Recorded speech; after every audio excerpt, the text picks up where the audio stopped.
Hi, welcome to the DIY Photo Organising podcast. I'm Fiona from Photo Helper. And I'm Chantal from Simply in Order Photo Organising.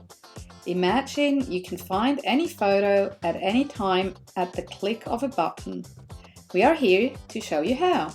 So let's get started.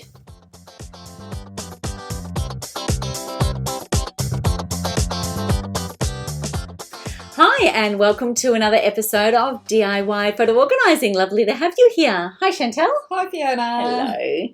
All right, today we're excited to be able to bring you 5 steps to get you started on your photo organising project. We are obviously passionate photo organisers, and we'd love to see you take some action and do some of these things that we've been talking about.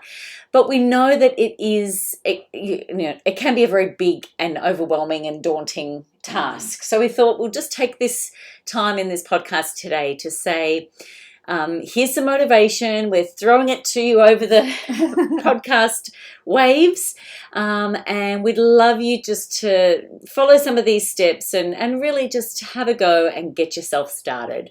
If nothing else, don't tackle the big projects, but just start. Yeah. So we thought we'd run through just a few ideas of maybe some things you might want to start with. Obviously, we've got our 5 golden rules, but if you're just wanting to, not go through those 5 steps as far as the golden rules and getting the big job done, at least you can just maybe pick one of these ideas that we've got or come up with something else. Yeah. And then we've got 5 steps. Once you've chosen that, we've got 5 steps to get you going. Sounds good. So, Chantal, do you want to jump in and give one of some project ideas that you've seen or you've done or you've maybe encouraged others and things like that if they're doing it themselves with their photos? Yeah. One that I actually always tell my clients I'd like to start with is that work with what you have. You don't have to go and buy fancy software or learn new software. There are, admittedly, there are really cool softwares out there that can help you, especially when you do work on the big projects and can work in batches and things like that a lot easier than with the standard software that you'll find on every computer, be it on Windows or Mac. But start with what you have. Don't worry about, these sorts of things. Because most likely also it might be an overkill and then you spend a lot of money for nothing. So start or even easy. time too. Yeah. Time investigating all these other different types of fancy things and stuff. Yeah, because there is, well, that's just my opinion. And from my experience so far, I can say I haven't found the perfect tool out there yet. Yeah. There are a lot of great tools, but in terms of, like software I'm talking about, but all of them have heaps of benefits, but also all of them have things that they can't do, but another software can do better or in a different way that I might find more intuitive or, there's so many variables. So don't go down there because, it takes a lot of time to research, to try things out. It costs money. Usually these sort of software, the photo management programs, they're not self-explanatory. So you do need some sort of training and that takes time. So that's not necessary. Good. And I think that's it, if they're ready to tackle the big project and they're looking at that. But as far as us really motivating you guys out there and just really saying, okay, just get started. You've listening. If you've been listening and, snacking on some of our podcast sessions and things like that, we're here to say maybe just use what you've got. Yes. Yeah. So that's good. That's very good advice. The other thing I would say as far as just what you're looking for starting some project ideas is just start with something small. Maybe like just pick one photo book. So if you've never done a photo book and you'd really love to, I would suggest picking something that sort of has a start and an end date of a fairly, like a special occasion that might have been, a grandparent's 80th or something like that, or even a holiday that was like a week or 2 weeks or something that was a meaningful special occasion or a special holiday that you really do want to do a photo book for. And that's, it's just a bit more of a manageable size, and it's still chunky and beefy, and you've still got a lot of different moving parts and things to do. But just start. Pick one thing. Yeah. So that's one of mine. What about another one for you? Yeah, I like that one. The one that you just mentioned. So another one would be, start small. For example, by just clean up your photos from last week. Yeah. Don't go back 30 years and stuff like that. But even, just on your camera roll, on your phone, clean up the last week or the last 2 weeks, or even just a day, whatever. Pick a really small task that is manageable at this point in time, and that doesn't require you to sit down for 2 hours and start your computer, what have you. Do a small thing. Definitely. Yeah. It really is, and I think it's just being mindful to just have a go. Just start somewhere, and then when you realise these little bite-sized times that you can put in, it's amazing what you can get done. It is, because it is daunting. There's a lot, and we understand because we do work with it all the time. So, but yes, I think that's a great one. Yeah. Another idea I thought maybe even if you grabbed your phone and just added the names of people in the people section, just say if you've got the iPhone or something and you haven't used that feature, it's just a really great way to then be able to search for different photos with that person's name in it, and just pick 5 people and add the names to them.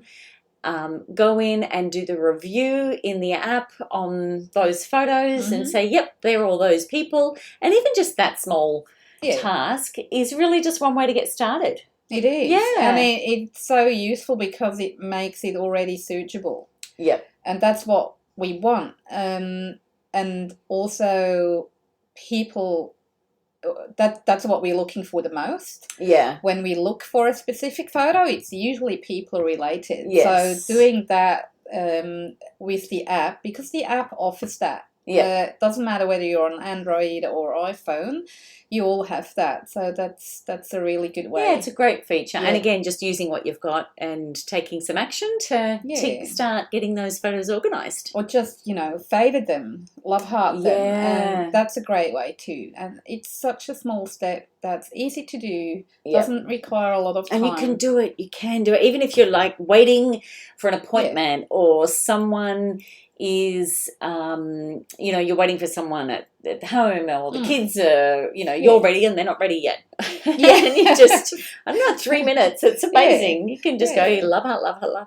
Favourite those few, and that's it. You're out the door. And then it becomes a little bit more of a habit. Yes. But at least it's something. Another one that just comes to mind also is, double check your backup settings on your phone. Yeah. Because that's a good one too. When you can be sure that your phone is being backed up regularly and correctly, you have that peace of mind. You don't need to worry. Then it's, you're safe. So that's another thing. And I always recommend to actually check these sorts of settings when you have upgraded or bought a new phone, things like that, because sometimes the settings are there by default. And you might be doing stuff that you're not aware of because it's just there the way it's set up. Yeah. So that's always worth, quickly go in and check whether it's ticked the right boxes, so to speak. Yeah, that's a good one. All right. So now let's jump in and give you 5 steps to do to get you started now in your photo organising. All right. So the first one we thought is keep calm.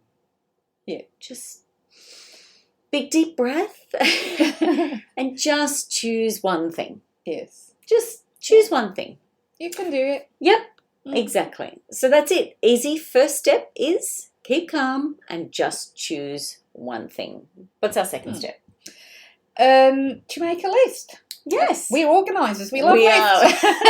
We do. So it doesn't have to be a long list. depending on what you've chosen that your task is, do a list and write down what you need to do to achieve that goal. So let's say if you want to do a photo book from your last holiday, make a list. What do you need to do? I need to gather all the photos from that holiday. Maybe there were other people involved that they might have pictures too. So how to gather them all, pick your favorite photos, etc., and go through that list so that you've got something. It doesn't have to be a long list. And there's always, I'm a list person. I love to tick off things. Sometimes I add things that I've done that weren't on the list. I was just going to say, do you ever do that after? Okay, I'm guilty of that too. Yes. But anyway, it feels good at the end when you see the list. It's all nice and ticked off. So what else can we do? So the next thing we would say is step number 3 is to allocate some blocks of time in your diary. So be deliberate, be mindful about getting that done, and just small blocks of time. It doesn't have to be huge. It might just be a few half-hour blocks of time throughout the next 2 weeks, and you'll be amazed that project will get done. Yes. And just schedule in some time. So that's our step number 3 that we are saying to get you started into your photo organising project. Yeah. How about number 4, Chantal? Number 4. So how about you invite someone over to help you so you can do it together? Yeah, I like that too. That's, first of all, usually it's more fun Yes. not to do it by yourself. That's true. And also it gives you that accountability that you might need. Yeah. So that someone is there to help you and you're not alone. I quite like that. Yeah. And even if you think of that example of the photo book for a trip, if there was somebody else that was obviously with you that, you're doing the book, you can do that together, and then they can add comments, and it can just be a good activity to get that done. Yeah, totally. Yeah, or just someone to keep you on track. So what's our 5th step, Fiona? This is the big one. Ooh, drum roll. Drum roll. Just get started. Yeah. Like really, really, we encourage you. I mean, we know how precious our photos are. We really just encourage you to take some action and just get started and do some of these things that we're suggesting, or reach out to others, or pop us a comment. We've got some great comments coming through on Facebook and into our messenger and stuff like that. So we'd love to hear from you if you've got questions, but really encourage you, just get started, because our photos are precious. These are precious memories, and once we've taken done that little bit of work to preserve them and to share them, we really can enjoy them again. So right, we just, number 5, just get started. Wonderful. That's it. Fantastic. That's all for today. That is it for today. So thanks for listening, and we'll talk to you soon. See you next time. Bye. We hope you have enjoyed this episode of DIY Photo Organising and found some inspiration, useful tips and strategies to support your photo projects. We'd love to invite you to pop over to our Facebook page, DIY Photo Organising, and we welcome your questions, feedback, and any future topics that you'd like us to cover.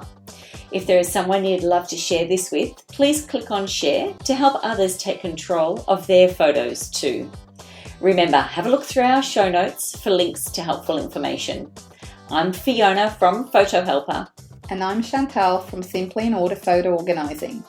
And remember, we believe in you, and you can do this.